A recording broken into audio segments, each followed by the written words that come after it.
I want you to try a thought experiment with me today. Okay, I'm ready. And I want you to really, vividly visualize the mechanics of this, So imagine you're waking up tomorrow morning and you are just dropped into a brand new country. Right. Total reset. Exactly. Yeah. But here's the very specific reality of your situation, okay? You do not speak a single syllable of the local language. Oh, wow. Not even a basic greeting. Nothing. When you open your mouth, the sounds you make just mean absolutely nothing to the people around you. That is terrifying. It is. And on top of that, you have absolutely no legal papers tying your identity to, a recognizable database. You don't know how their healthcare system functions at all. Yeah. You don't know the unwritten rules of their housing market, and your entire professional background. I mean, everything you built in your previous life, it just means absolutely nothing to the local economy. Or zero. You are starting from a complete societal and administrative zero. So my question to you and to everyone listening is this. If you were dropped into that exact scenario tomorrow, how long do you think it would take for you to feel like you truly belong there? Oh, man. Right. Are we talking a year, a decade? I mean, you have to wonder if you'd ever actually bridge that gap. Exactly. Or is there a real possibility you just never get there? That thought experiment, it really forces us to confront this massive blind spot in how we typically process migration. How so? Well, when we observe migration from the outside, we usually filter it through this lens of macroeconomics, right, or logistics. Oh, sure, yeah, like census data and border policies. Exactly. We reduce it to a purely legislative issue. We focus on labor shortages, quotas, all that stuff. We very rarely slow down to actually measure the sheer daunting timeline of human belonging. That's a great way to put it, the timeline of human belonging. Yeah, because we tend to conceptualize integration as this very straightforward sequential checklist. You cross a border, you find a job, you memorize a few local phrases, you sign a lease, and boom. Boom, you're settled. You belong now. Right. Eventually, you are just deemed settled. But the reality, especially for long-term residents who arrive with literally nothing, it's this incredibly protracted, non-linear journey. Yeah, it's not a straight line at all. Not even close. It's a psychological and systemic journey that can stretch across decades. And that protracted journey, that messy decades-long reality is exactly what we're going to unpack today. So welcome to the deep dive. Happy to be here. We are looking at a highly specific and honestly a deeply revealing stack of sources today. It's from a project called Symbiosis. Right, which is an initiative co-funded by the European Union, right? Yes, exactly. And the specific collection of narratives we're analyzing today is titled Voices of Migrants Living in Crete. Such a fascinating location to focus on, too. It really is. So we actually have the personal lived accounts of 5 long-term residents. And these are people who have spent years, sometimes decades, building their lives in Greece. So who exactly are we looking at today? Well, we'll be looking at the experiences of Lydia, who came from Romania, Aneta, who arrived from Bulgaria, and then we have Abdullah, Mohammed, and Anas, who all came to Crete from Syria. Okay, so a pretty diverse set of backgrounds, but all converging in the same place. Yes. But our mission today goes way beyond merely just, reciting the biographies of these 5 individuals. Right, we're not just reading timelines. Exactly. We are going to treat these 5 distinct narratives as the sort of collective data set. We want to extract the vital underlying patterns of the migrant experience. Yeah, so there are definitely patterns when you stack these stories up against each other. Oh, absolutely. We're going to examine this incredibly volatile intersection of social inclusion, systemic bureaucracy, and just the deeply human desire for dignity. Yeah, that dignity piece is huge in these texts. It really is. I mean, we want to understand the mechanics of navigating a foreign housing market while dealing with just blatant systemic exclusion. Right, and we're going to explore the psychological toll of interacting with this modern digital bureaucracy that just basically doesn't even recognize your existence. It's terrifying. And ultimately, we are going to look at the drive to secure a political voice in a country that, fundamentally governs every single aspect of your daily life. But structurally denies you the right to participate in its democratic processes. Exactly. But before we take our first step into this material, I think we really need to establish the parameters of our analysis today. That's a good call. We need some ground rules. Yeah. So to you listening, we are examining these narratives impartially. We are not here to debate immigration policy. We are not evaluating the geopolitical events that led to their migration. Right, that's outside the scope. Way outside. Yeah. And we are absolutely not taking political sides regarding the governments mentioned in these texts. We are just looking at the lived reality. Exactly. We're using these source documents as a mirror, just to reflect a very specific sociological reality. Our objective is purely to understand the experiences described in these sources, extracting the why and the how behind these bureaucratic and societal walls. So impartially looking at the data we have. Exactly. So let's just start at the very beginning of the timeline.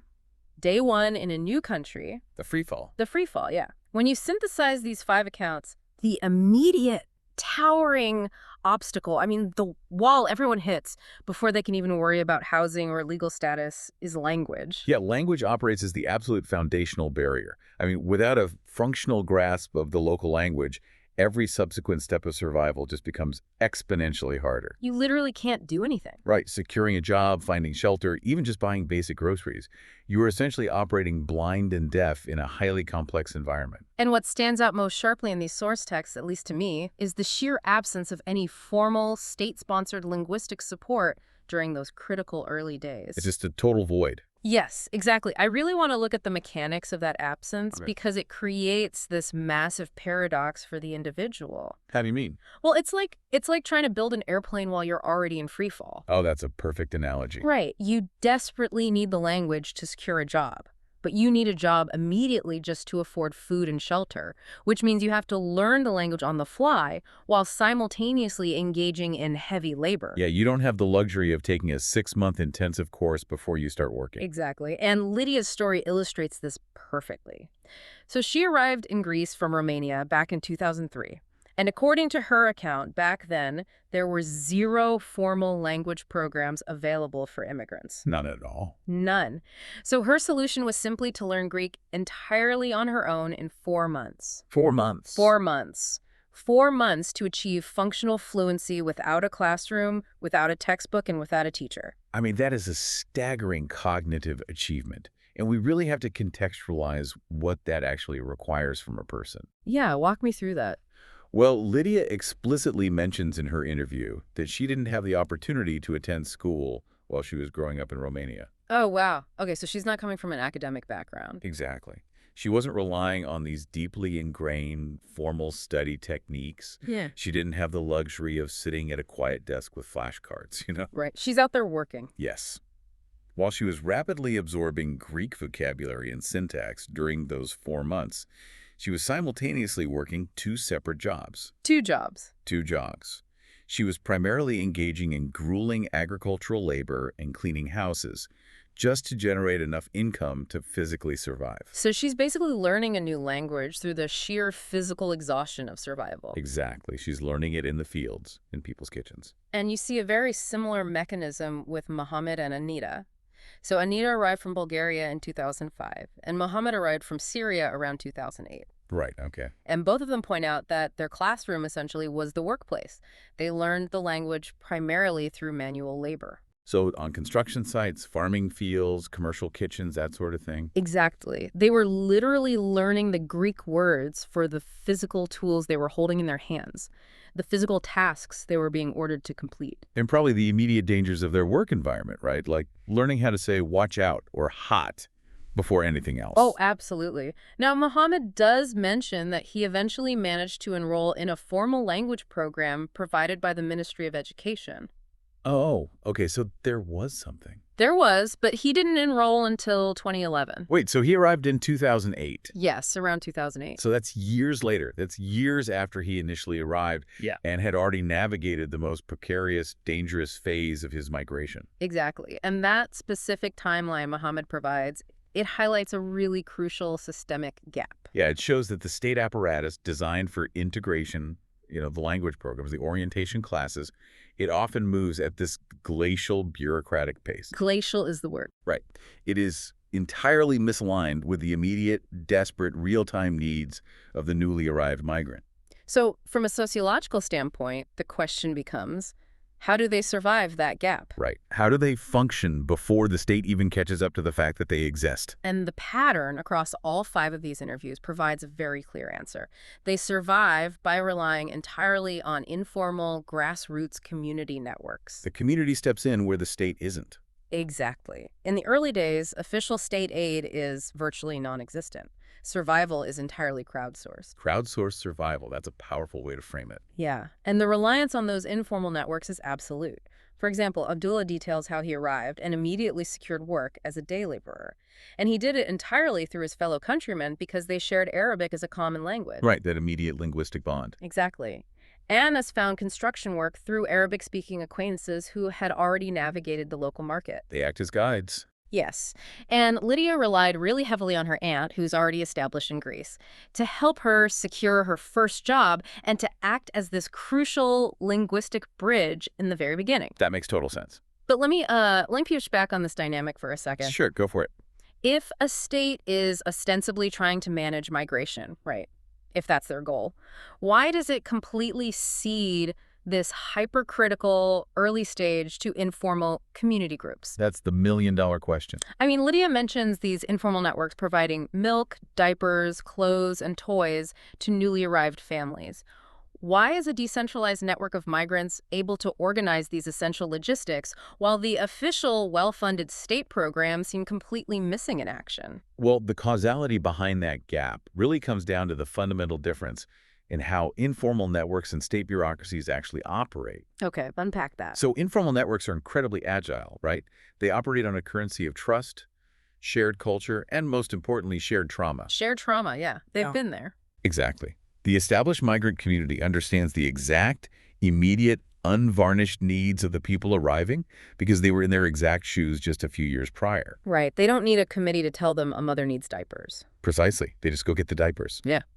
The state, conversely, operates on rigid protocols, allocated budgets, legislation. Red tape. So much red tape. And more importantly, state aid requires proof of identity. It requires paperwork, registration numbers, verified addresses. Which these people definitely do not have on day one. Right.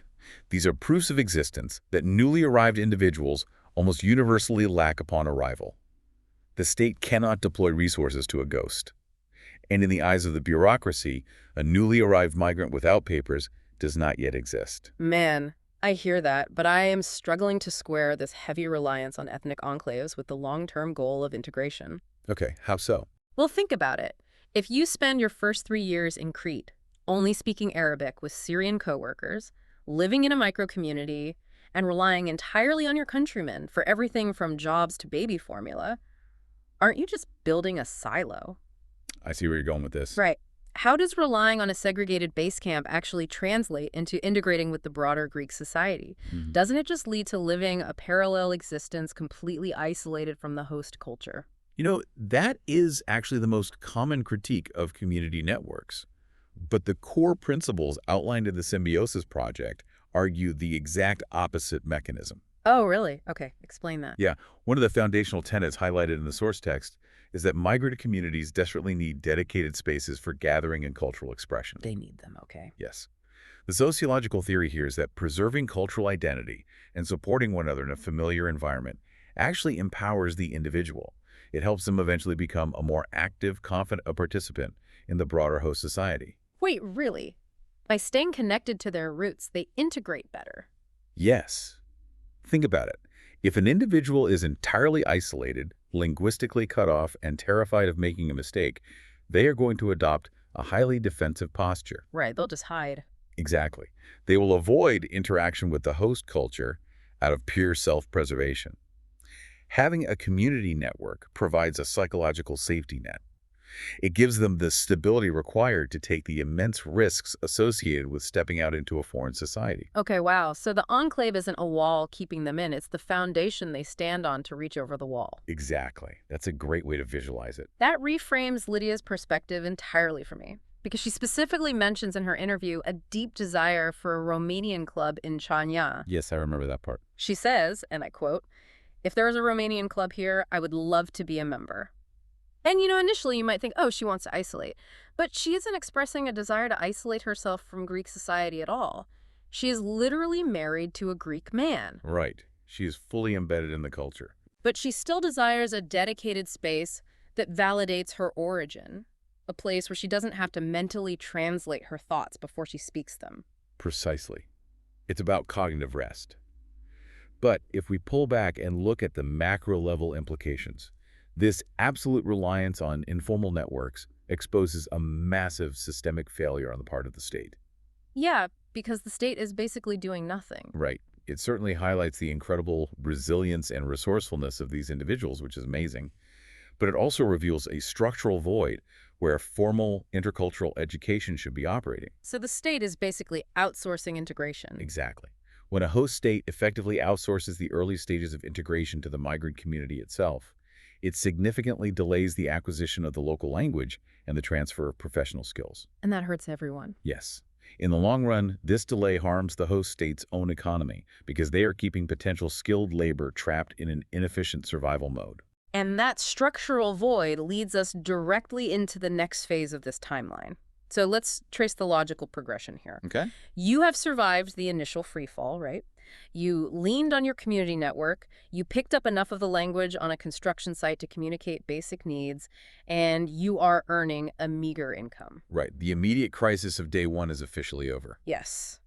But now you face the crushing physical realities of long-term existence. You need a permanent roof over your head that isn't a temporary favor, and you need to transition from a daily grind into a sustainable career. Which is a whole new mountain to climb. A massive mountain.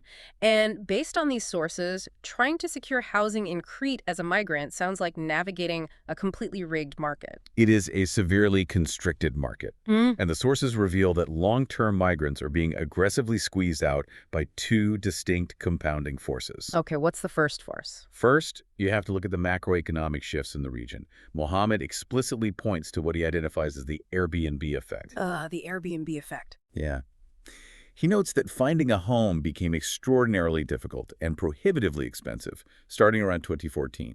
And we really have to unpack the economics of that for a moment, because Crete is a globally recognized premier tourist destination. Highly desirable location. Right. So if you own property there, the financial incentive structure heavily favors short-term rentals. I mean, a landlord can easily generate in 1 week from European tourists what they might make in an entire month from a local long-term tenant. Exactly. The math just makes sense for the landlord. So the baseline supply of long-term housing simply evaporates from the market, and that drives the price of whatever remains through the roof for everyone. And that economic squeeze undeniably impacts the native population as well, obviously. But it disproportionately devastates the migrant community because they are simultaneously fighting the second force. Which is Blatant, overt discrimination. Abdullah is very straightforward in his assessment. He notes that securing housing wasn't just a matter of price. He faced problems simply because property owners would flat out refuse to rent to immigrants. unbelievable. So let's map out the reality of that search. You're a migrant looking for an apartment. The pool of available apartments is microscopic. The rent for those few apartments has skyrocketed due to the tourism boom. Right. And even if you manage to scrape together the inflated deposit, a significant percentage of landlords will just discard your application the second they see where you were born. It's an incredibly hostile environment. And Ines mentions that there is theoretically a way to navigate this through state housing assistance and benefits.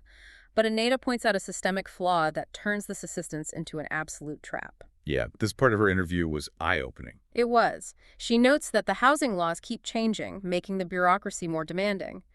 But more crucially, she observes that landlords are declaring less rent. Which strongly implies that landlords are operating somewhat off the books to avoid taxation.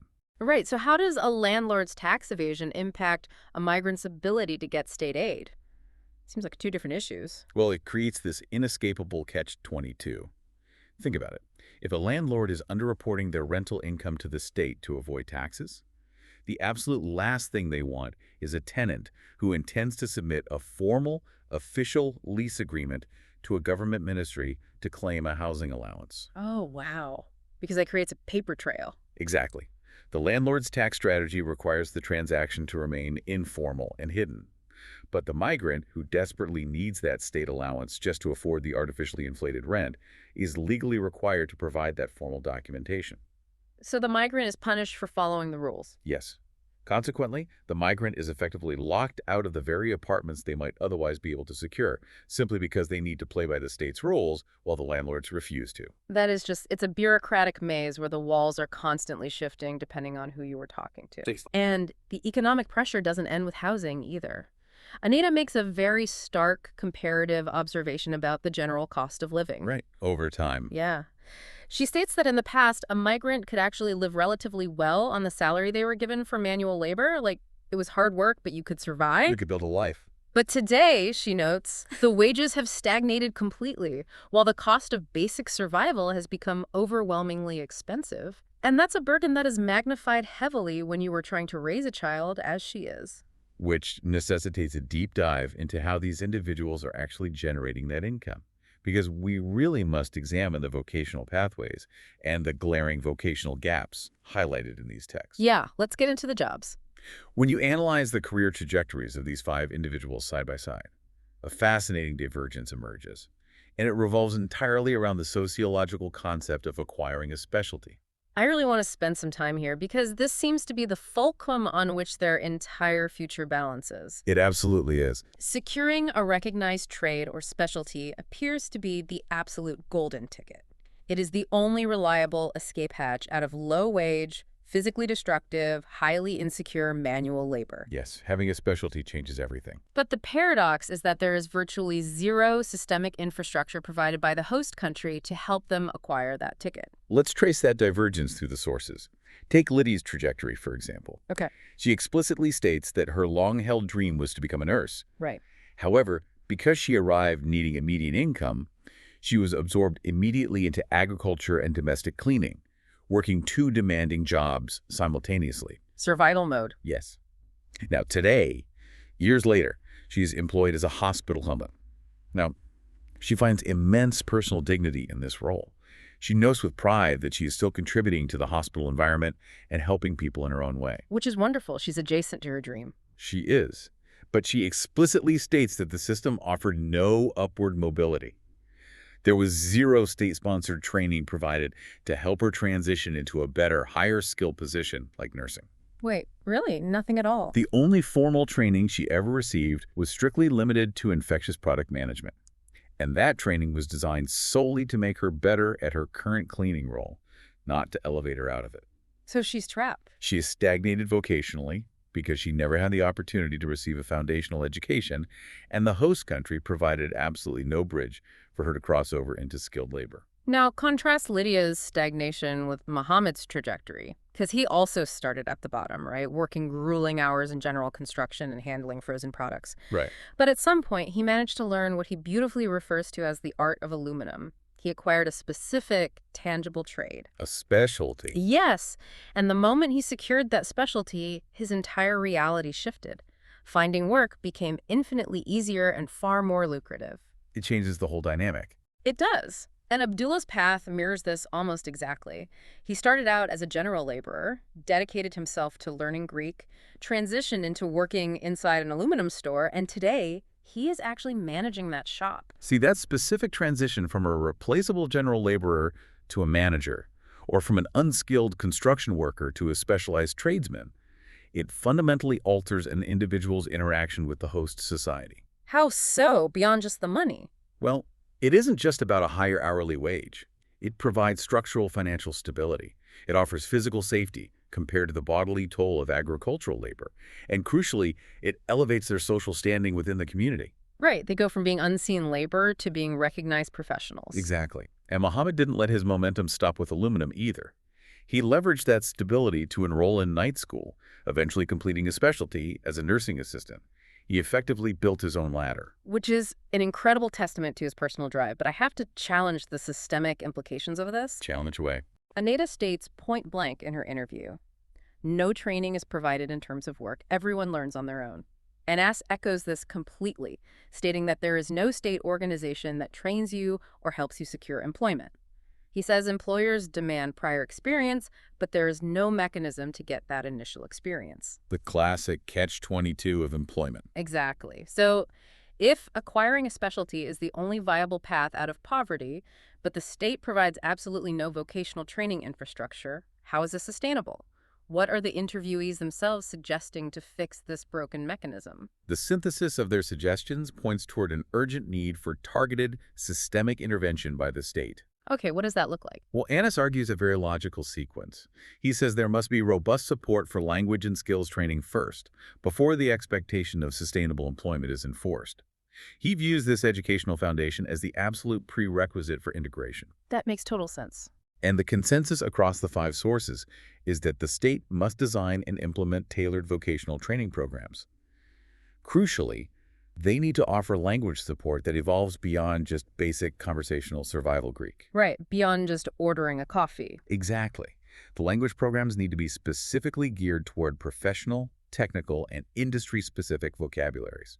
Let me make sure I understand the mechanics of that suggestion. They aren't just asking for more general classes. They need a state program that teaches, say, a Syrian migrant the specific Greek vocabulary required to understand engineering schematics, or the precise terminology needed to navigate accounting software, or the medical jargon required to safely operate in a clinical setting. Precisely. The symbiosis text outlines that intercultural education is the master key to building a society that ensures equal opportunities. Right. Under the current paradigm, individuals like Mohammed and Abdullah are achieving success through sheer willpower, relentless hustle, and frankly, a degree of luck in finding local mentors willing to teach them a trade informally. Yeah, they got lucky meeting the right people. But from a sociological perspective, a functional modern state cannot rely on serendipity to integrate its workforce. No, that's not a policy. Relying on luck is a systemic failure. The state needs to engineer formal, accessible pathways to transition unskilled labor into specialized contributors. Okay, let's pivot here and look at what happens when these individuals actually interact with the state's existing infrastructure. Because let's assume you have survived the initial arrival, you've somehow navigated the rigged housing market, and you've managed to secure a stable income through a trade. You're doing well, on paper. Right. Living long-term in any modern society means you are inevitably going to collide with its massive bureaucratic systems. And in these sources, the 2 most critical collision points are the healthcare system and the legal administration. Yes. And when you analyze how these systems process these 5 individuals, it presents a deeply fractured, almost paradoxical reality. Paradoxical is the exact right framework for this analysis. Let's dissect the operational realities of the public healthcare system, as described in these accounts. Okay. When we cross-reference the data, we do not see a monolithic, unified system. We see 2 completely different operational paradigms depending entirely on the medical urgency of the patient. I really need you to unpack this because the logic here seems completely inverted from what you would expect. Let's examine the timeline before some of these individuals managed to legalize their status. Right, when they were undocumented. Yeah. Conventional wisdom suggests that if you're completely undocumented, you are invisible to the state, and therefore you just get turned away at the hospital doors. That's the assumption. But Anita recounts a situation where she traveled to Heraklion for a necessary surgery while she had no legal papers. She was referred to the region of Crete to resolve a paperwork anomaly, and she ultimately received the surgery entirely for free. And Abdullah shares a similar narrative. During a period when he was undocumented, he suffered a medical emergency. He explicitly informed the hospital staff that he had no health insurance, no legal status, and no money. He laid it all out. Yet they admitted him, welcomed him, and treated the emergency because of the sheer severity of his condition. He even notes receiving vital assistance from Doctors Without Borders for managing his diabetes while he was entirely outside the legal system. Right. So what you are observing in those accounts is the triumph of fundamental medical ethics over bureaucratic exclusion at the acute level. Medical ethics over bureaucracy. Yes. When a patient presents a life or death scenario, the Greek healthcare system, at least in the specific experiences recounted by Anita and Abdullah, prioritizes the biological survival of the human being over the verification of their paperwork. That's amazing. The triage protocols basically bypass the legal protocols.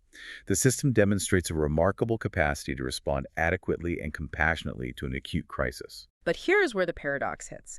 And I really want to push back on the idea that the system is inherently compassionate. Let's look at Lydia's current situation. Okay, let's look at Lydia. She is a fully recognized EU citizen from Romania. She is legally married to a Greek citizen. She possesses flawless residence documents, and she actively pays into the standard public health insurance system. She checks every single box. She has done everything right by the state's metrics, yet her description of interacting with the healthcare system is abysmal. Yeah, she is not happy. She describes the service in public hospitals as, quote, very indifferent. She details massive inconveniences caused by chronic understaffing. The public system is so friction-heavy that when she requires routine medical exams, she actually chooses to pay out of her own pocket to utilize private institutions just to avoid the public hospitals. Which is wild, considering she has public insurance. Exactly. And most alarmingly, she specifically notes that she observes a distinct, palpable difference in how native Greek patients are treated compared to foreign patients. See, this is the crux of the systemic paradox. The healthcare apparatus will mobilize to save your life in a dramatic emergency, regardless of your citizenship status. Right. But the day-to-day chronic interaction with that exact same system, navigating the outpatient clinics, scheduling routine preventative exams, managing long-term care, is deeply broken and friction-heavy, particularly for non-native speakers. It's like Dr. Jekyll and Mr. Hyde. The compassion and efficiency present in the emergency room completely evaporate in the waiting room of a standard clinic. But why does that happen? Why does a system that is capable of providing free, life-saving surgery to an undocumented migrant suddenly become this hostile, indifferent maze when a fully insured EU citizen just needs a routine checkup? It is crucial here to separate individual malice from systemic incapacity. Okay, what do you mean by that?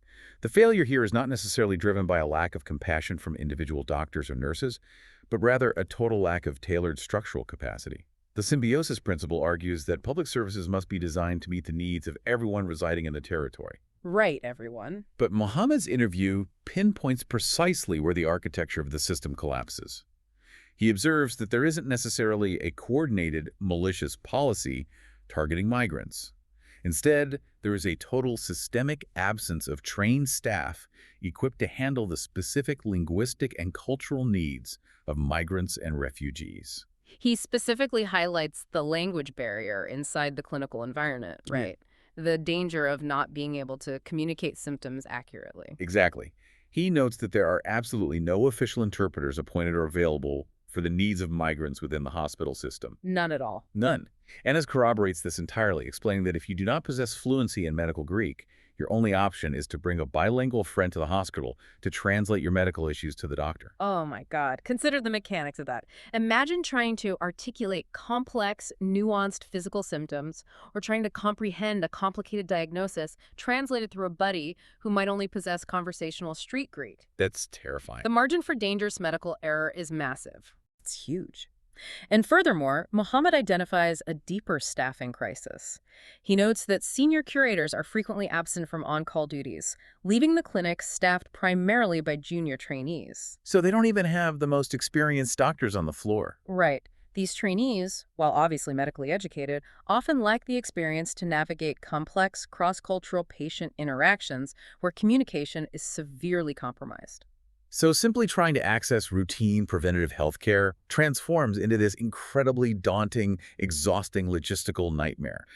But, if you think navigating a hospital ward without a translator is a high-friction experience, the sources describe a legal bureaucratic maze that operates on a level of almost psychological warfare. Yeah, it's intense. And what is truly fascinating here is that the primary antagonist isn't a xenophobic clerk aggressively denying a stamp. The primary antagonist is the internet. Yes.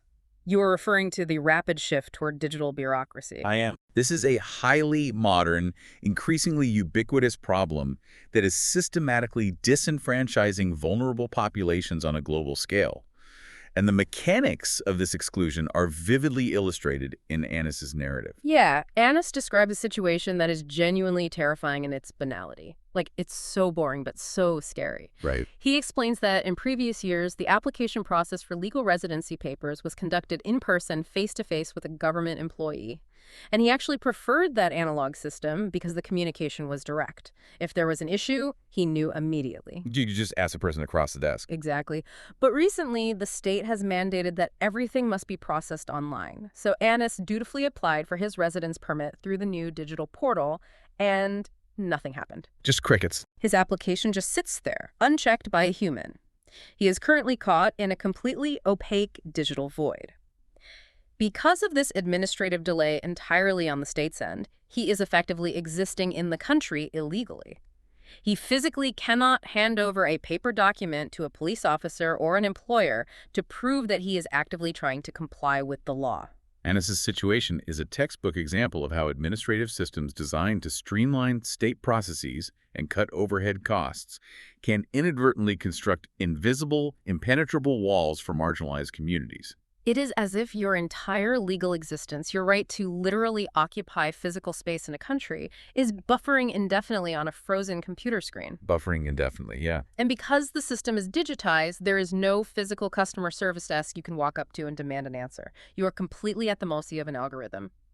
I really need you to explain why a system designed to be more efficient completely breaks down when applied to this demographic. Well, the failure lies in the foundational assumptions made by the architects of the digital system. When a government digitizes its bureaucracy, the software developers code the system assuming a standard user. Right, a normal citizen. Exactly. They assume a user who possesses high digital literacy, has access to a stable internet connection, and most importantly is submitting a straightforward standard application that fits neatly into the pre-coded drop-down menus of the portal. But the lived reality of the migrant experience is almost never standard. Never. It is a labyrinth of edge cases. They have expired interim documents, nuanced temporary legal statuses, missing birth certificates from war-torn countries, overlapping jurisdictions. Stuff a drop-down menu can't handle. Exactly. When an automated digital portal encounters a complex human edge case that doesn't fit its binary parameters, the system doesn't adapt. It simply stops processing.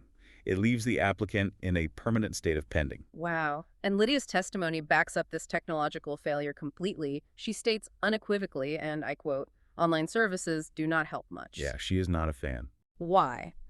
Because a massive segment of the population simply does not possess the requisite digital literacy to navigate these complex portals without making a critical error. Right. And even when these individuals are forced to interact with the human elements of the bureaucracy, the psychological friction is immense. Oh, this part of her interview was so revealing. It really was. Lydia reveals a deeply personal strategy. She mentions that she insists on always taking her Greek husband with her whenever she has to settle official documents. Why? Because she is absolutely terrified of being subjected to racist insults from the clerks if she makes a minor procedural mistake or misunderstands a complex bureaucratic directive. We really need to pause and analyze the emotional weight of Lydia's strategy here. It highlights the profound psychological toll of existing as a migrant within a bureaucratic state. Yeah, put that into perspective for us. Well, for a native citizen, renewing a license or filing paperwork is merely an annoying chore, right? You complain about it, but you do it. It's just an errand. For a migrant, interacting with the state is an exercise in extreme vulnerability. You are repeatedly stepping into a stark power dynamic where the individual across the desk or the invisible administrator behind the digital portal holds absolute power over your livelihood. Right. They hold the power over your ability to secure housing and your legal right to remain physically present in the country. It's life or death, administratively speaking. Yes. The constant low-level fear of discrimination, the anxiety that a simple linguistic misunderstanding could lead to a catastrophic rejection of your status, it is an incredibly heavy psychological burden to carry year after year. But this is where the narrative arc of these sources takes a turn that I find genuinely remarkable, because when you stack up these barriers, the systemic housing discrimination, the indifferent and inaccessible healthcare system, the terrifying digital limbo, the exhaustion of having to learn a new alphabet while working 2 manual labor jobs just to survive. It's overwhelming. It is. The logical human response would be to retreat. You would expect these individuals to hide in the shadows, keep their heads down, interact with the state as little as possible, and just try to go unnoticed. Right, self-preservation. But that is not what Lydia, Anita, Abdullah, Muhammad, and Anas do. They refuse to retreat. They actively, aggressively push forward. They constantly seek to contribute to the very societal structures that often make it incredibly difficult for them to simply exist. What you are observing there is a profound, intrinsic drive for agency and societal participation. These individuals refuse to be defined solely by their marginalization. They want to be seen as more than just migrants. Exactly. We see this drive manifest most clearly in 2 specific arenas described in the texts. their relentless, often heartbreaking pursuit of formal education, and their extraordinary commitment to civic volunteering. Let's dissect the educational pursuit first, because the determination here is staggering. But once again, the systemic barriers they hit are incredibly high. They just can't catch a break. No, they can't. Anita explains that she cannot currently access further education due to a compounding set of issues. She suffers from a physical problem with her eyes, but she also notes that she simply lacks knowledge regarding the procedures for the Greek educational system or how to get her prior qualifications recognized. So she's locked out by a lack of systemic navigation tools. Exactly. Lydia, as we discussed earlier, missed out on foundational schooling entirely while in Romania, and now feels the gap is just too vast to bridge at this stage in her life.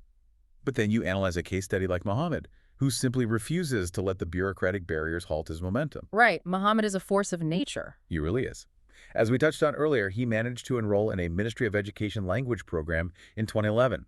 Now, analyze the bureaucratic catch-22 he immediately encountered. Oh, this part is infuriating. The state allowed him to physically sit in the classroom and absorb the language without legal documents. But when it came time to actually take the final exam and receive the official certification of his skills, the state barred him because he lacked legal papers. That is an insane paradox. The state is literally telling him, you are allowed to acquire the knowledge, but you are legally prohibited from officially proving to an employer that you have acquired it until we decide to recognize your existence. Precisely. He was trapped in a verification void. A verification void. Yeah. He eventually managed to secure his papers, pass the exams, and leverage that momentum to enroll in night school. But even his trajectory features a devastating structural setback. Yeah, talk about bad timing. He was in the middle of a crucial internship at the Chania Hospital, training as a nursing assistant. He was actively on the path to a highly skilled, desperately needed profession.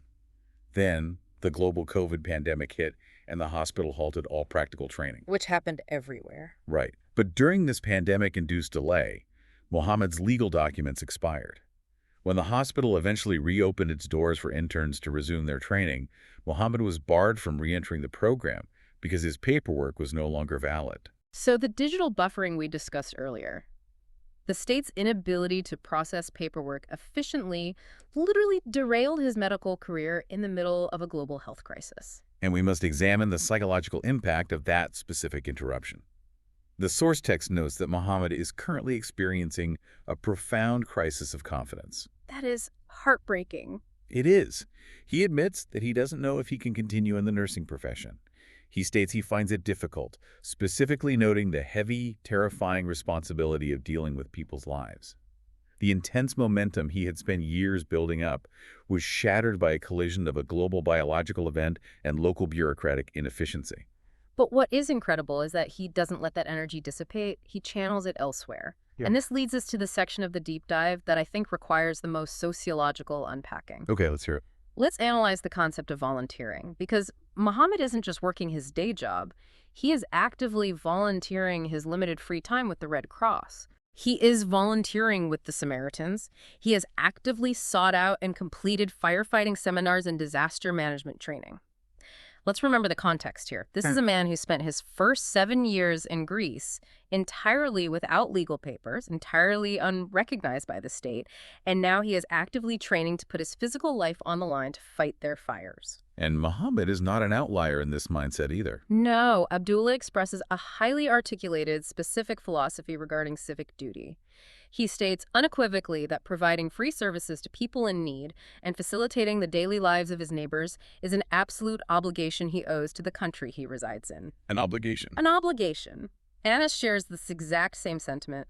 He states his ambition is to join the Migration Council to offer his translation skills and logistical support to newly arrived migrants, and he even outlines a long-term dream of establishing his own formal support organization. It's a very common thread among them. But I want to push back on this, or at least play devil's advocate regarding human nature, because I really need to understand the mechanism driving this behavior. Okay, go ahead. If you have been treated with systemic indifference by the public hospital staff, if local landlords flat out refuse to rent an apartment to you because of your nationality, if your vital paperwork is stalled in a digital void for months on end, threatening your livelihood, why on earth is your reaction to go volunteer for the local Red Cross? Right. Why give back to a system that takes so much? Exactly. Why do you decide to train to put out fires for a society that makes it so hard for you to exist within it? I mean, it is an incredible display of grace, but from a purely psychological and sociological standpoint, what is the engine driving that specific choice? That is a fantastic question. To understand the engine, we really have to look at this sociologically rather than just ethically. Okay. These are not merely hobbies chosen to pass the time on a Sunday afternoon. These actions represent profound, strategic efforts by marginalized individuals to forcefully claim a legitimate space within the host society. To claim a space. Yes. Think about it. When a system marginalizes you, when the state architecture views you primarily as an administrative burden, a statistical problem, or merely as a temporary disposable source of cheap labor, engaging in high-visibility volunteering is a powerful, undeniable way to prove your inherent societal worth. Wow. Okay. Yeah. It fundamentally rewrites the narrative. Through volunteering, you transition your identity. You are no longer the vulnerable migrant needing the state's help. You are the capable, essential citizen providing the help. It is an active, undeniable reclamation of personal dignity. Exactly. It operates as a mechanism to build a bridge of intercultural understanding through active, highly visible, undeniable contribution. Think about the optics of the situation. Right. When Muhammad is out in the community wearing a Red Cross uniform or when he's deployed in a firefighting uniform, he is indisputably a vital, protective part of the Greek social fabric. He is visually and practically forcing the society to perceive him as an asset, a protector, and a citizen in spirit, regardless of what his current legal paperwork says. A citizen in spirit. That phrase is the perfect bridge to our final and arguably most crucial analytical theme today. The big one. The big one. Because while volunteering, working a trade, and paying taxes are all vital forms of social and economic participation, they are ultimately incomplete. True inclusion, the ultimate goal defined and outlined in the Symbiosis Project documentation, requires structural political representation. It requires a codified voice. Yes, we have to firmly establish the overarching principle that the symbiosis text relies upon here. Political participation is not a privilege to be eventually earned. No. It is a fundamental human right, and it is intrinsically tied to human dignity. The sociological baseline is that any individual living long-term in a territory, contributing to its economy and abiding by its laws, must have a systemic say in the political decisions that dictate their daily existence. And the frustration of being structurally denied that voice is so palpable throughout these interviews, Neda articulates a statement that is just completely bulletproof in its logic. So she really nails it. She lays out the social contract perfectly. She says, essentially, look at our lives. We are completely consistent with our civic obligations. We work hard, we pay our taxes into the system, we strictly follow the laws of the land. Therefore, based on that adherence to the social contract, we should be granted rights as if this territory were our homeland. It's hard to argue with that. You can't. Yeah. And she follows up that logical argument with a very raw, vulnerable observation. She says she desperately wants the right to vote because, and I quote, "those who govern us now do not like me at all." And as we stated clearly at the beginning of this analysis, we are not evaluating the actual policies or the political stance of the current government. Right, staying impartial. What we are analyzing here is Aneda's internal perception of her reality and the intense vulnerability of her position. She is living her life, raising a child, and paying taxes under the ultimate authority of a governing body that she genuinely feels is hostile to her very existence. It's chilling when you put it like that. And she possesses absolutely no democratic mechanism to register her dissent, to protect her interests, or to influence the leadership. She's completely subject to the laws, but structurally locked out of the lawmaking process. That is an incredibly precarious, terrifying position to occupy. And Muhammad clearly recognizes the sheer transformative power of the vote as well. He astutely points out the political math. Yeah, he sees the numbers. He observes that an immigrant's vote could actually be numerous enough to affect local election outcomes. If the migrant population were suddenly enfranchised, they would instantly transform from an invisible, easily ignored workforce into a crucial, highly sought-after political demographic. The power dynamic would invert overnight. Overnight, politicians would have to listen to them, mayoral candidates would have to actively campaign on fixing the broken digital residency portals, or funding specialized vocational training, or cracking down on housing discrimination because their political survival would suddenly depend on winning the migrant vote. What Mohammed is describing brings us to a critical concept in political sociology known as civic stratification. Civic stratification. Okay, what is that? This describes the complex reality of modern democracies, where you have a tiered system of rights within a single geographic border. You have long-term residents, individuals like Abdullah and Mohammed, who have lived, worked, and built families in Greece for over 15 years, who are structurally relegated to the bottom tier. They are on the bottom rung. Yes, they are integrated economically, they are integrated socially, but they are completely stratified politically, locked out of the mechanisms that govern their lives. But the sources indicate there is a path out of that bottom tier, right? The ultimate goal of formal citizenship. There is a path, yes. The texts mention that after a sustained period of legal residence, Annas notes the standard is theoretically around 3 years, though the lived reality makes the process stretch out much longer. A migrant can eventually apply to take a formal citizenship test. Yes, that is the structural pathway. Anas mentions he is currently in the grueling process of preparing for his exams. And Mohammed provides a remarkable data point. He mentions that he has already taken a citizenship test and passed it with an astonishing 90% score, although he notes he is still trapped in the bureaucratic waiting period for the actual citizenship to be formally granted by the state. Which is just an incredible achievement. I mean, think about the cognitive load of achieving a 90% pass rate in a second language on an exam testing civic history and political structure. It's brilliant. It really is. But Anna says something in his interview regarding this process that I kind of want to challenge. Okay, what do you say? He states that in order to truly integrate and be accepted by the society, the migrant must accept the customs of the host country, which, on the surface, makes logical sense. You are joining their house. Right, the traditional view. But let me push back on that framework. Isn't true integration fundamentally a two-way street? We spend so much time talking about what the migrant must do to adapt, but what does the host country need to accept in return? That question strikes at the absolute core of modern global migration. The traditional assimilationist view is exactly what Annas described. The host country expects the incoming migrant to shoulder the entire burden of adaptation. Right, the burden's all on them. The migrant must learn the language flawlessly, pass the historical exams, adopt the local customs, and contribute quietly to the economy. But in a truly integrated society, the host country must accept that its own cultural and demographic identity will inevitably evolve. The country changes too. Yes. The shared underlying desire among all 5 of these interviewees, Lydia, Abdullah, Aneda, Mohammed, and Anas, is a plea for a more humane, less rigid approach to the concept of integration. They just want to be seen as human. Exactly.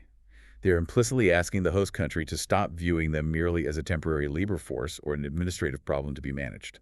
They are asking to be recognized as complete, complex human beings who deserve functional legal documents, structurally tailored systemic support, and ultimately a democratic voice.